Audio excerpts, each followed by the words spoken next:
Hi, and welcome to the Friendship Flow podcast. My name is Katy, and I'll be your host.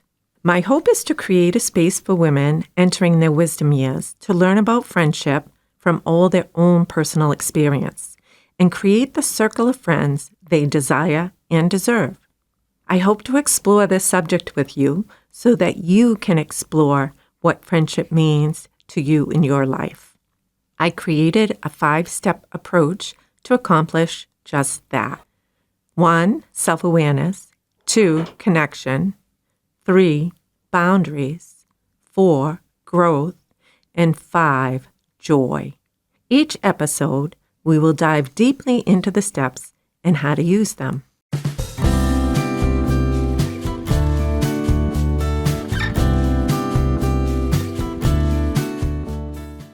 Hi, friends. So this episode is titled, Stop Waiting to Be Invited. If you're waiting for someone to create the friend group you want, this episode is your nudge. This episode idea came to me after listening to 2 women talk at a coffee shop.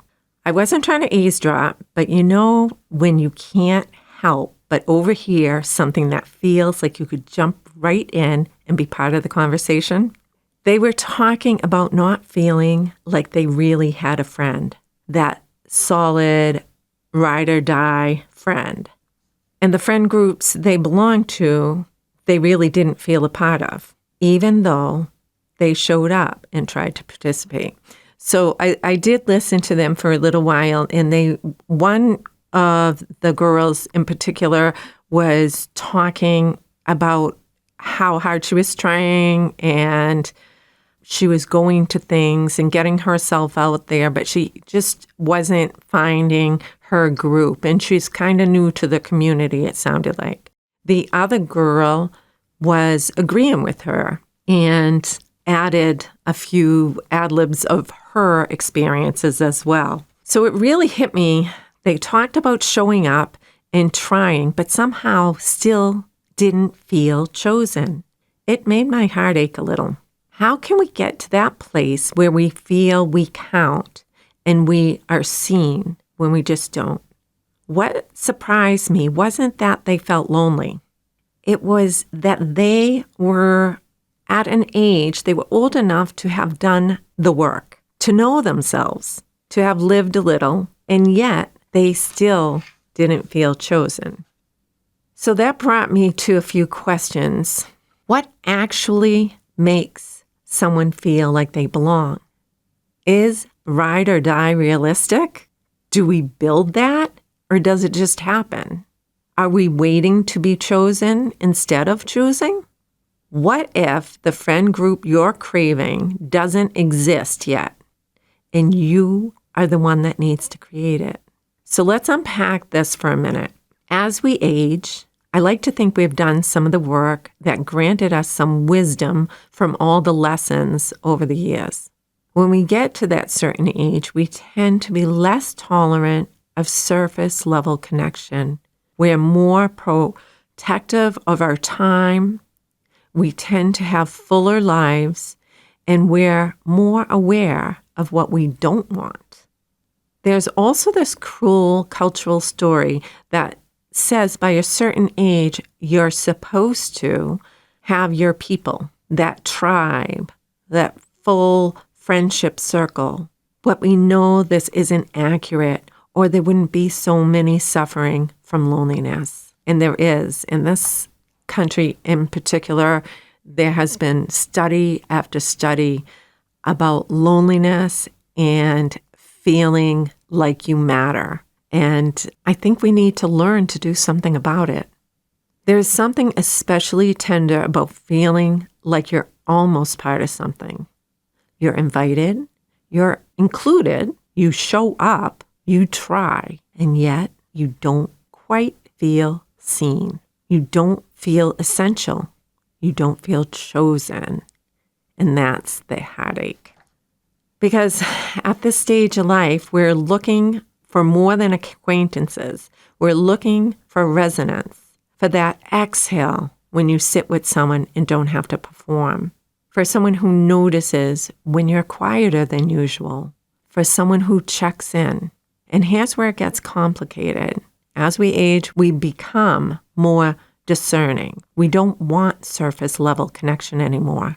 We're protective of our time. We know what drains us.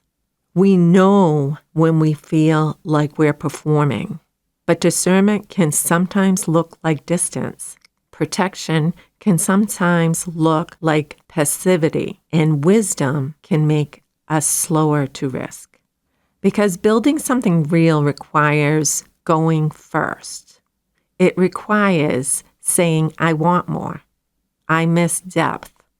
Can we make this more intentional? And that feels vulnerable. We often think a ride-to-die friendship just happens organically. But if we're honest, most deep friendships were built through repeated conversations, shared seasons, someone choosing to reach out again and again and again. Maybe the question isn't, why don't I have that friend?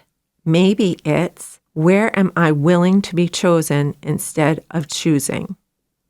That doesn't mean forcing closeness. It doesn't mean overextending yourself. It means small leadership. Maybe inviting two women instead of hoping someone else plans something. Suggesting a monthly walk. Sending a text that says, I'd love to get to know you better. Belonging isn't automatic. It's cultivated. And maybe aging doesn't make friendship easier. Maybe it makes us braver about what we truly want. Now, can I ask you something gently? When you think about your own life right now, do you feel chosen? Or is it time to start building that circle? Personally, I've felt both sides of this. I've had seasons where I felt deeply chosen, where I knew without question that I mattered, and I've had seasons where I felt on the edge of things, included but not anchored. And what I notice now as I get older is this. I treasure my friendships differently. I see my friends more clearly. I see who they really are. And I see what our relationship truly is, and not what I wish it was, or not what I hope it might become, but what it actually is today. There's a kind of peace in that clarity, but there's also responsibility, because when you see clearly, you can't pretend anymore. If I value someone, I can't assume they know.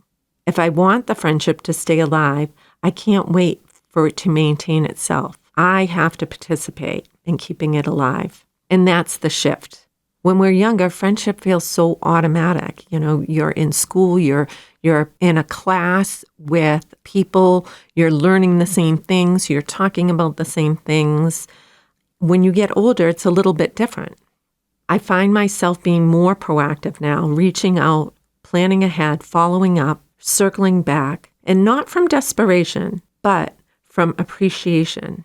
Because I understand how easy it is for adult friendships to drift, not from conflict, but from neglect. And maybe that's part of the answer for those women back in the coffee shop. Maybe belonging isn't about being chosen. Maybe it's also about choosing back, choosing to nurture, choosing to initiate, choosing to say, this really matters to me. So thank you for listening today. As I continue this podcast, I'm learning so much, and I hope you are too. Remember to check out my Substack, where I write a blog connected directly to each episode of the Friendship Flow. And be sure to follow me on Elevated Adventures Yoga Facebook page as well. And maybe grab a friend and come by to try aerial yoga at a studio in Cottage Park that I am now affiliated with. As always, friends, I'm grateful to be here, and I can't wait to meet some of you in person as well. Namaste. The light in me sees and honors the light in each of you. Bye for now, friends.